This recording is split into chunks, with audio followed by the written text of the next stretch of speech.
Hello viewers, आज के video में हम देखेंगे कक्षा 9वीं का सामाजिक विज्ञान विषय का मासिक टेस्ट पेपर, जो कि इस महीने मतलब अगस्त 2026 का टेस्ट पेपर है यह।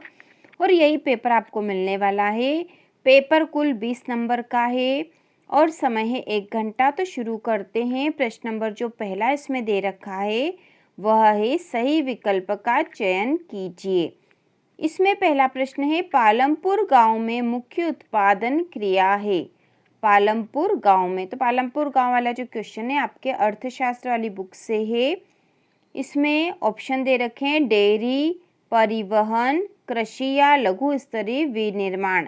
तो यहाँ पे है पालमपुर गांव में मुख्य उत्पादन क्रिया है, तो इसका उत्तर है कृषि। ठीक है, कृषि है मुख्य उत्पादन क्रिया। इसके बाद दूसरा प्रश्न हम देखेंगे, लोकतंत्र शब्द मूल रूप से किस भाषा से लिया गया है। लोकतंत्र, डेमोक्रेसी शब्द मूल रूप से किस भाषा से लिया गया है। यह ऑप्शन है यूनानी, लैटिन, अंग्रेजी या फ्रांसीसी। तो इसका सही उत्तर है यूनानी। ठीक है, ग्रीक जो भाषा है इससे लिया गया है यह। इसके बाद प्रश्न नंबर दूसरा हम देखेंगे। तो प्रश्न है एक वाक्य में उत्तर लिखिए। इसमें पहला है भारत का सबसे प्राचीन भूभाग कौन सा है। इसके बाद दूसरा है रूस में कॉम्यून या किसानों के समूह को क्या कहा जाता था। और तीसरा है उत्पादन के 4 प्रमुख कारक कौन से हैं। तो इन तीनों ही प्रश्नों के उत्तर हम देख लेते हैं। प्रश्न नंबर जो दूसरा है उसमें पहला प्रश्न था कि भारत का सबसे प्राचीन भूभाग कौन सा है। तो इसका उत्तर है प्रायद्वीपीय पठार। भारत का जो सबसे प्राचीन भूभाग है प्रायद्वीपीय पठार भारत का सबसे प्राचीन भूभाग है। इसके बाद जो दूसरा प्रश्न है, रूस में कम्यून या किसानों के समूह को क्या कहा जाता था। रूस में कम्यून या किसानों के समूह को क्या कहा जाता था। तो इसका उत्तर है रूस में कम्यून या किसानों के समूह को मीर कहा जाता था। तो यह उसका उत्तर आएगा, मीर कहा जाता था। तीसरा प्रश्न है उत्पादन के 4 प्रमुख कारक कौन से हैं। उत्पादन के 4 प्रमुख कारक कौन से हैं। तो इसका उत्तर है उत्पादन के 4 प्रमुख कारक भूमि, श्रम, भौतिक पूंजी या जिसे मानव पूंजी कहते हैं और उद्यमी हैं। उत्पादन के 4 प्रमुख कारक है भूमि, श्रम, भौतिक पूंजी और उद्यम। इसके बाद प्रश्न नंबर तीसरा है लोकतंत्र की कोई 2 मुख्य विशेषताएं लिखिए।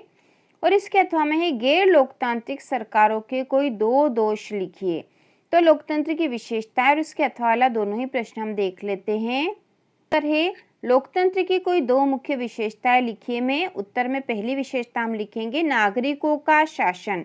लोकतंत्र में अंतिम निर्णय लेने की शक्ति जनता द्वारा चुने गए प्रतिनिधियों के पास होती है। तो ये नागरिकों का शासन है। और दूसरी विशेषता है एक व्यक्ति एक वोट एक मोल। लोकतंत्र में प्रत्येक वयस्क नागरिक को एक वोट देने का अधिकार होता है और हर वोट का समान मूल्य होता है। तो ये 2 विशेषताएं हैं लोकतंत्र की। इसके अथवा में जो प्रश्न था वह है गैर लोकतांत्रिक सरकारों के कोई 2 दोष लिखिए। तो गैर लोकतांत्रिक सरकारों के दोष लिखने, तो पहला अस्थिरता और देरी। सरकारें बदलने या मनमाने फैसलों के कारण नीतियों में निरंतरता नहीं रहती और निर्णय लेने में जनता की भागीदारी नहीं होती। इसके बाद दूसरा दोष है अधिकारों की कमी। अधिकारों की कमी, नागरिकों को भाषण, अभिव्यक्ति और अपनी पसंद की सरकार चुनने की स्वतंत्रता नहीं होती है। इसके बाद प्रश्न नंबर चौथा है खादर और बांगर में कोई 2 अंतर स्पष्ट कीजिए। इसके अथवा में है भारत के उत्तरी मैदान का निर्माण कैसे हुआ। इसमें किन्हीं 2 प्रमुख विशेषताओं को लिखिए। तो इन प्रश्नों के उत्तर अभी हम देख लेंगे। इसके बाद प्रश्न नंबर 5वां है हरित क्रांति की कोई 2 मुख्य लाभ लिखिए। अथवा में है पालमपुर गांव में गैर कृषि क्रियाओं के कोई 2 उदाहरण लिखिए। प्रश्न नंबर 6 है रूसी क्रांति के समय रूस के शासक जार निकोलस द्वितीय के शासन की कोई 3 कमियों को लिखिए। और अथवा में है रूस में अक्टूबर क्रांति 1917 के बाद बोल्शिविकों द्वारा किए गए किन्हीं 3 मुख्य बदलावों को लिखिए। तो यह प्रश्न नंबर 6 था। सारे ही प्रश्नों के उत्तर अभी हम देख लेंगे। प्रश्न नंबर 7वां है पालमपुर गांव में भूमिहीन और छोटे किसानों की ऋण कर्ज संबंधी समस्याओं को लिखिए। अथवा में है उत्पादन के मुख्य 4 कारकों के नाम लिखते हुए उनकी आवश्यकताओं को संक्षेप में लिखिए। और प्रश्न नंबर 8वां है हिमालय पर्वतमाला की उत्तर से दक्षिण के क्रम में मुख्य 3 श्रेणियों के नाम लिखते हुए उनकी विशेषताएं लिखिए। और अथवा में है भारत के द्वीप समूहों लक्षद्वीप और अंडमान निकोबार के भौतिक स्वरूप की किन्हीं 3 मुख्य विशेषताओं को लिखिए। तो सारे प्रश्नों के उत्तर हम देख लेंगे। तो प्रश्न नंबर 4 है बांगर, खादर और बांगर में कोई 2 अंतर स्पष्ट कीजिए। तो इसका उत्तर है, अंतर हम लिखेंगे खादर और बांगर में। पहला अंतर है खादर में यह नया जलोढ़ नवीन जलोढ़ मैदान है और बांगर में है यह पुराना जलोढ़ मतलब प्राचीन जलोढ़ मैदान है। दूसरा अंतर है खादर में हम लिखेंगे अधिक उपजाऊ होता है और गहन कृषि के लिए उपयुक्त है। बांगर में हम लिखेंगे खादर की तुलना में कम उपजाऊ होता है। तो यह खादर और बांगर में अंतर लिख लिया है हमने। इसके बाद हम देखेंगे इसके अथवा वाला प्रश्न। तो दोनों में से कोई सा एक ही करना है, तो हमने ऊपर वाला कर लिया है। इसके बाद प्रश्न नंबर 5वां है हरित क्रांति के कोई 2 मुख्य लाभ लिखिए। हरित क्रांति के कोई 2 मुख्य लाभ लिखिए। तो इसके मुख्य लाभों में हम लिख देंगे, पहला है खाद्यान्न उत्पादन में वृद्धि, क्योंकि हरित क्रांति से गेहूं, चावल आदि फसलों के उत्पादन में रिकॉर्ड तोड़ वृद्धि हुई, मतलब बहुत अधिक वृद्धि हुई है। और दूसरा है किसानों की आय में सुधार, क्योंकि उच्च पैदावार वाले बीजों का उपयोग हुआ है, इसके कारण किसानों की आय में सुधार हुआ है। तो ये हम दोनों ही पॉइंट समझ के लिख देंगे। पहला है खाद्यान्न उत्पादन में वृद्धि और दूसरा है किसानों की आय में सुधार। के बाद प्रश्न नंबर 6 है रूसी क्रांति के समय रूस के शासक जार निकोलस द्वितीय के शासन की कोई 3 कमियों को लिखिए।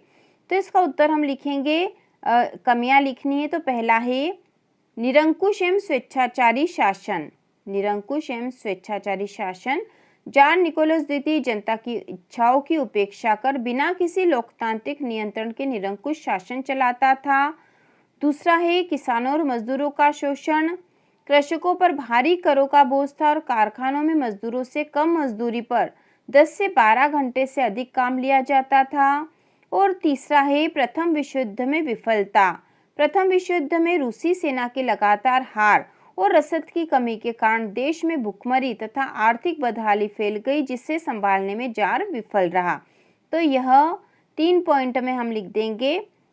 रूसी क्रांति के समय रूस के शासक जार निकोलस द्वितीय के शासन की कमियों में पहला है निरंकुश और स्वेच्छाचारी शासन, दूसरा किसानों और मजदूरों का शोषण और तीसरा है प्रथम विश्व युद्ध में विफलता।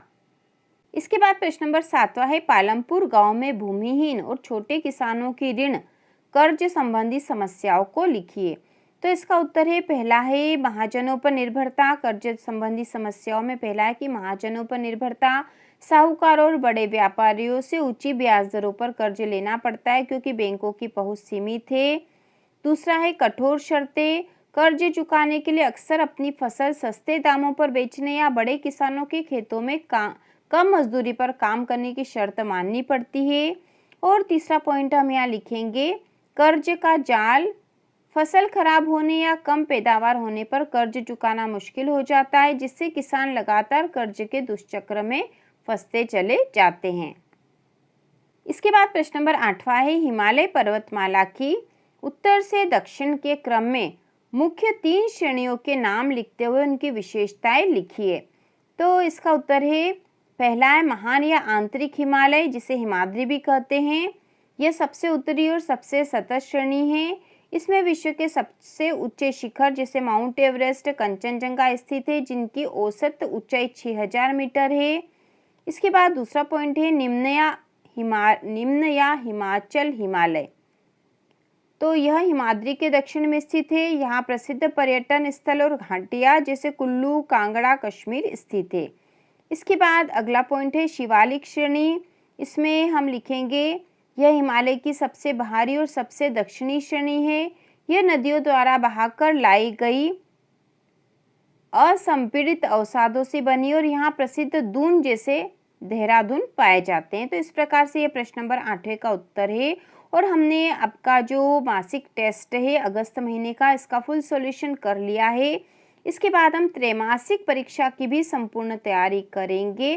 तो इसी प्रकार के और वीडियो देखने के लिए, त्रैमासिक परीक्षा का पेपर, मॉडल पेपर देखने के लिए चैनल को सब्सक्राइब कीजिए।